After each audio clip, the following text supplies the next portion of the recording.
Money FM 89.3, the best of Saturday mornings. Wide World on Money FM 89.3. Welcome back to the show. We are talking about the Singapore Council of Women's Organizations Summit, the SCWO Summit for Action on Gender Equality, also known as SAGE, is going to be held this coming Monday, the 29th of September at Farrer Park. And the theme is Changing Mindsets in a Changing World. Joining us now to talk more about it is Ko Yan Ping, the CEO of the Singapore Council of Women's Organizations, and Ben Ang, the Center Director of the Tai Hua Kwan Moral Charities, also a member of the THK Brotherhood. Welcome to you both today. Great to have you with us. Good morning. Good morning. Good morning. And maybe we'll start with you, Yan Ping. Tell us about SCWO first for some of our listeners that might not be familiar with it. Yes. Very glad that I get to come back here again to this show.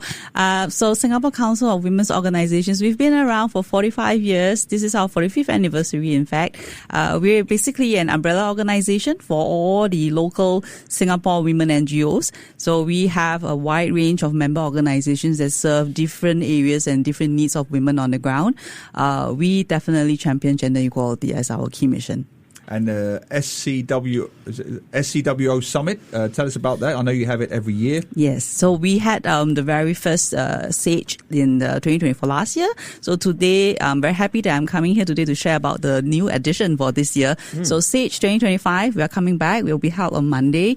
It will be a full day of summit. And the theme, as you mentioned earlier, is talking about changing mindsets in a changing world. And we feel that this is a very critical issue that we need to really focus on, especially with all the things that's going on around in the world. There's so many things that has been changing, and all these changes is going to have a huge impact on women. Yeah, Ben, let's go to you, Ben Ang, the Center Director at the Tai Hua Kwan Moral Charities. How do you fit into the summit that's happening on Monday? And tell us about your involvement in it. I guess this is really a very important conversation in today's world. I think the world today are really framing extreme. We are seeing wars. We are seeing more and more extreme voices, online media that promote violence and conflict. I think we need to come in here to give a voice to this matter. This gender equality is not just about woman issue. It's about men. It's about a human issue that affects everyone. And I remember saying to you guys last year that if you want to deal with masculinity within the home, within the workplace, you can't just talk to women. You need men. And you've got Ben involved this year. So what was the thinking behind that?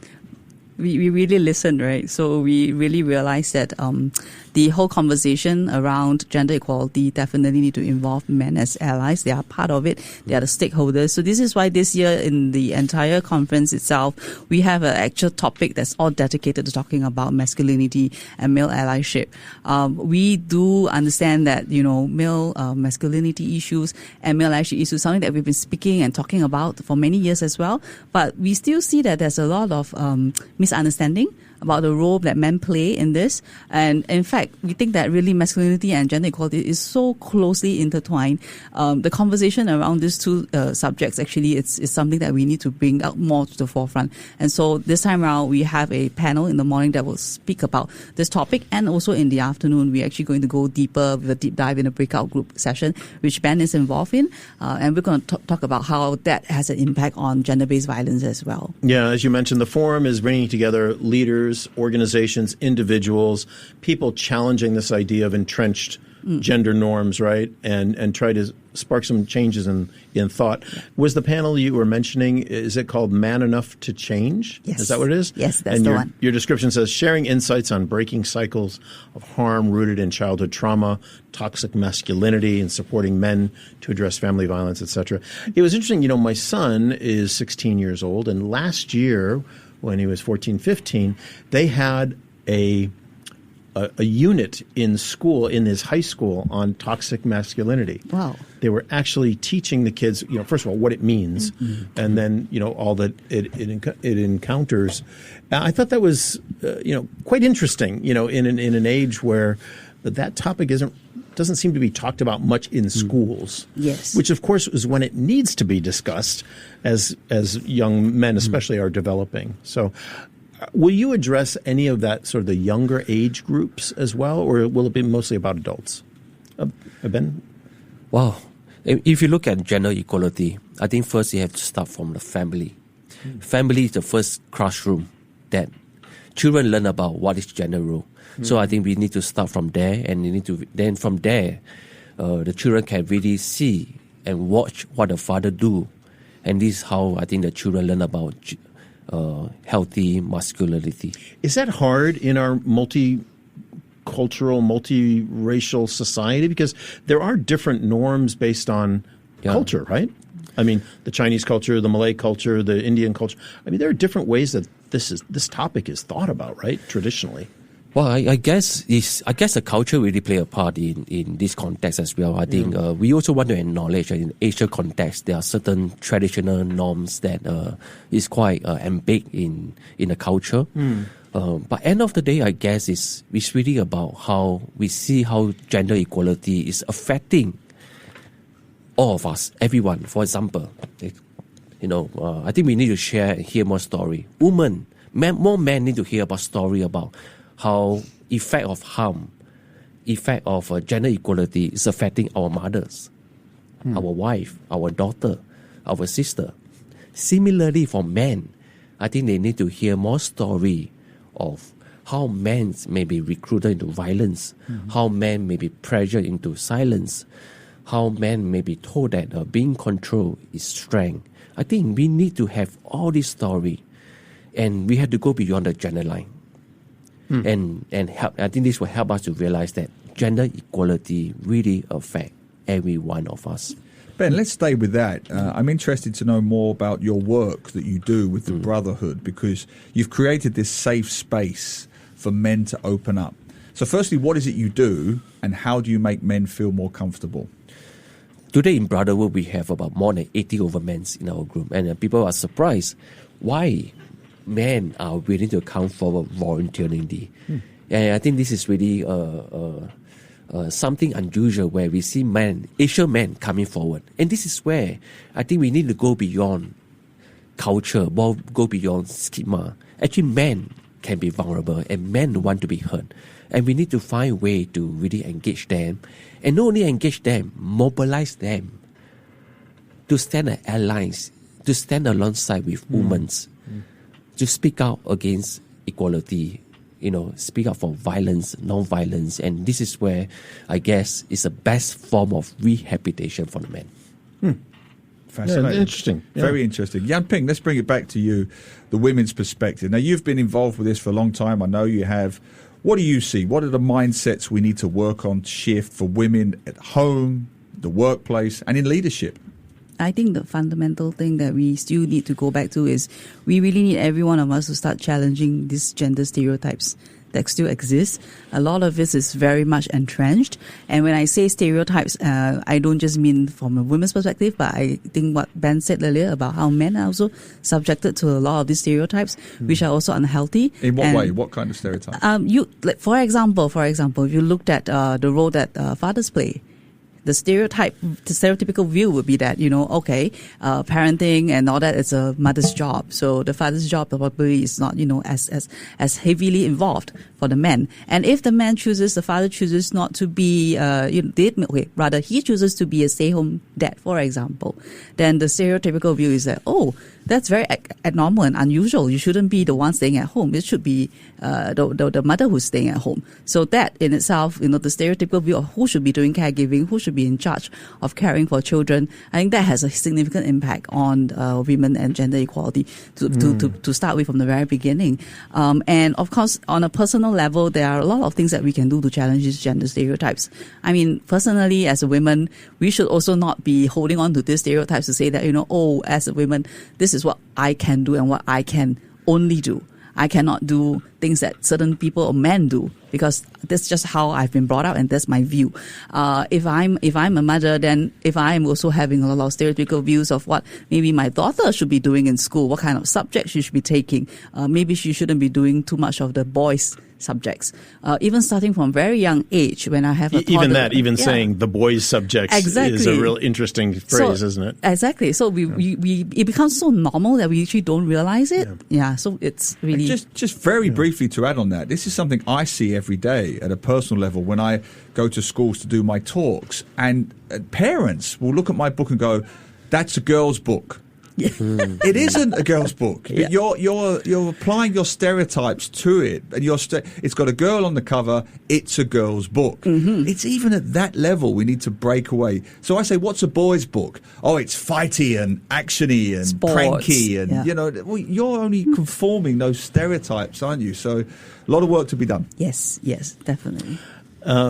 Ben, when this idea of SCWO and Taekwondo coming together, I think is a real interesting one, and it speaks to quite a forward-thinking dynamic to have this conference bring, frankly, an organization that focuses on women and one that focuses on men together at this time, obviously by design. What do you see as the value or the crossover points for both organizations to be taking part in this conference, the SAGE Forum that's starting on Monday?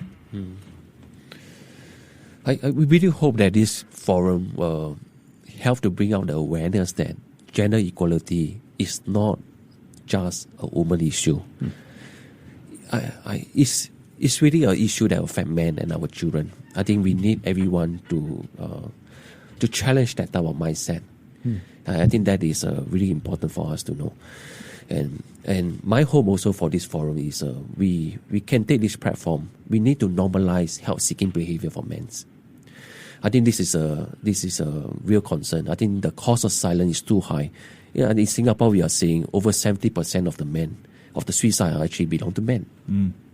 Very good point. Yeah. And Yan Ping, from your point of view, you'll get so many listeners maybe listening right now. Oh, it doesn't affect me. It's an issue. It's somebody else's issue, whether it's the parental neglect, domestic violence, call it whatever you like. How would you say it does affect everybody in Singapore, number one? And what would be your practical advice you would give to any parent, colleague, or friend who'd be listening now?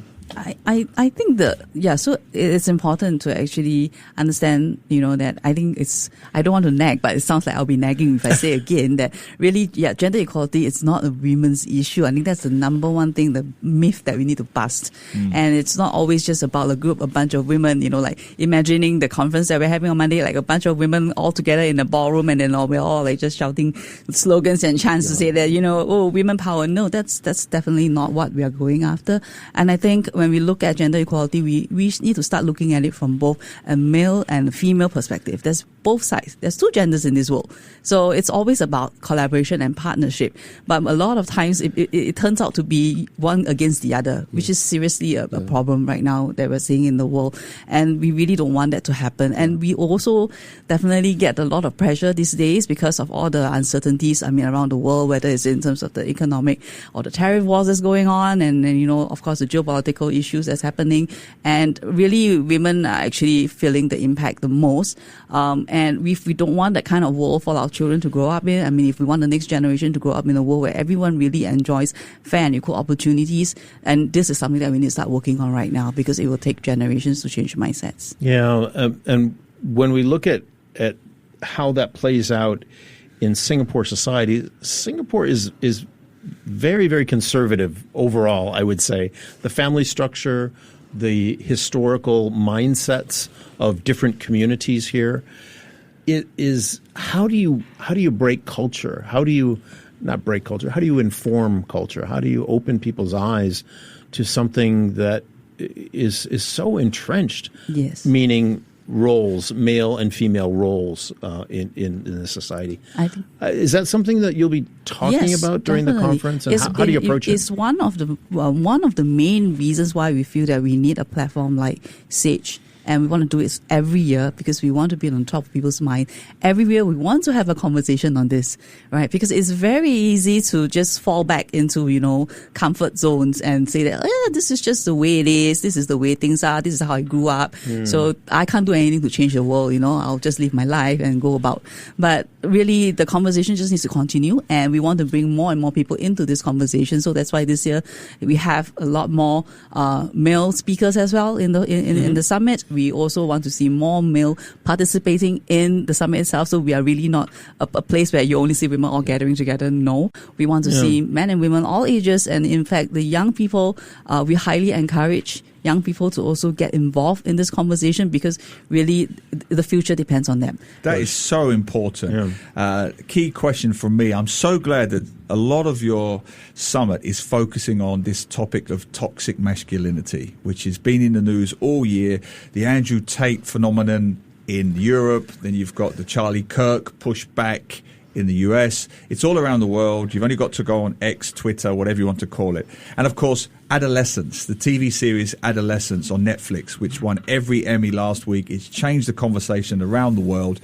This idea that young men, young boys are being influenced and by all kinds of online content that the parents don't even know about. They don't even know what they're reading and seeing on their phones. This is where the toxic masculinity is coming from and terrifying parents. Yes. What advice would both of you give to any parent right now who has a young boy and they're concerned about this, what their child is consuming online? Start with Ben.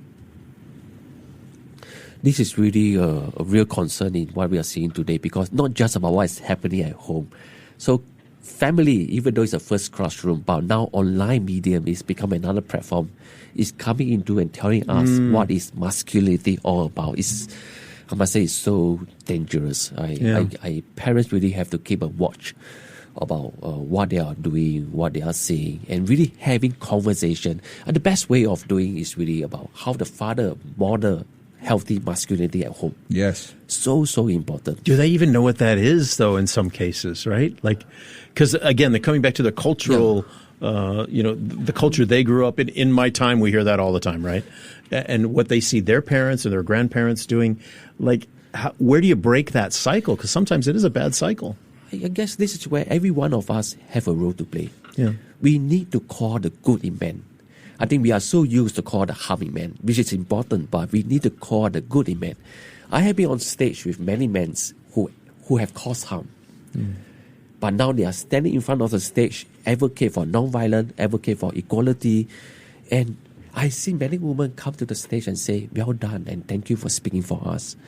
And we need more people to call the good in men. When you see your colleague amplify the woman's voice in your workplace, when you see someone who say it's not cool to say this, I think we need to say and call the good in men. When we can call the good in men, we encourage more men to speak out. When more men speak out, more men come forward. Final word to you, Yan Ping. Same issue, toxic masculinity. How do we deal with it? Advice for parents, and what do you hope you take away from your summit? I feel that, as a parent myself, and I have two boys, and I do have the same concern, and it is really honestly challenging to be able to police and monitor and always be on the lookout of what they're consuming online.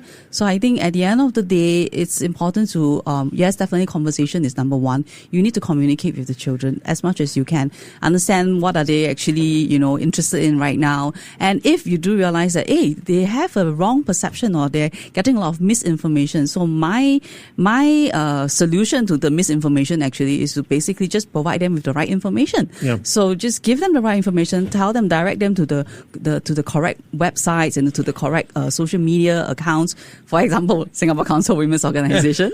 Okay, not that I'm one example. Not playing my own horn, but yes, coming to our website and then consuming the content that we have, and then you will realize that actually what is real, what is true, and some of the things that they are consuming online may not be really the case.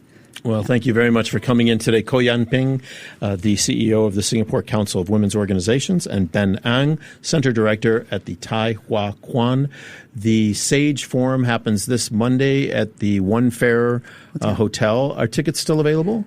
We are sold out. You're sold out, okay. Yes. So, but go on to the SCWO website. Follow us on our social media. We will be giving live updates. There you go. Thanks to both of you for coming in today. Thank you. Thank you. Money FM 89.3.